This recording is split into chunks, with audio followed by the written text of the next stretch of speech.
বাবা, আমি এই ছেলেকে বিয়ে করতে পারবো না। আরে আস্তে কথা বল, ও শুনে ফেলবে তো। তাহলে শোনো, আমার যা বলার তো আমি বলেই দিলাম, আমি এই ছেলেকে বিয়ে করতে পারবো না। কেন পারবি না? তুমি তো দেখতে শুনতে মার্শাল্লাহ বেশ।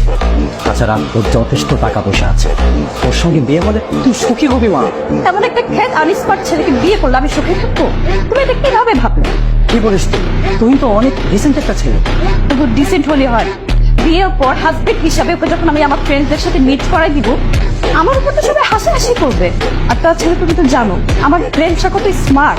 হ্যাঁ জানি তো, তোর বন্ধু বান্ধব সবাই এক একটা ফটকা বাস, কোনো কাজকর্ম তো নাই, সারাদিন বাপের টাকা ঘুরে বেড়ায়। আর ওদের সঙ্গে মিশে তোরও হয়েছে একই অবস্থা। খবরদার বাবা, আমার ফ্রেন্ডসদের কিনে এরকম বাজে কথা বলবেন। আমি আমার ডিসিশন তোমাকে জানিয়ে দিচ্ছি, এই ছেলেকে আমি বিয়ে করতে পারবো না, এটা আমার ফাইনাল সিদ্ধান্ত। সরি রে, একটু লেট হয়ে গেল। ওকে, কোথায় তোর মহারাজ? কি আমার মহারাজ? ওই যে গাড়িতে। আই তুই শোন, আমার যদি ছেলেটাকে পছন্দ না হয় তাহলে কিন্তু তুই বিয়েটা করবি না, ঠিক আছে?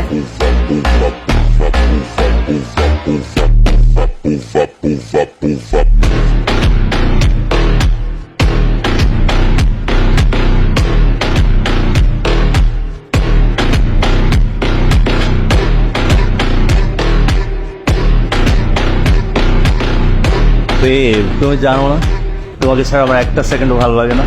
জানি তো। মেয়ে, তোর বয়ফ্রেন্ড মনে হয় অনেক অবাস্তব ছাড়ার চেষ্টা করে, তাই না? তুই কি বলছিস তুই এগুলা? আরে বাদ দাও না, তোমার ফ্রেন্ড তো একটা খ্যাপ, তাই স্মার্ট প্লে আজকাল ওর ওভার স্মার্ট মনে হয়।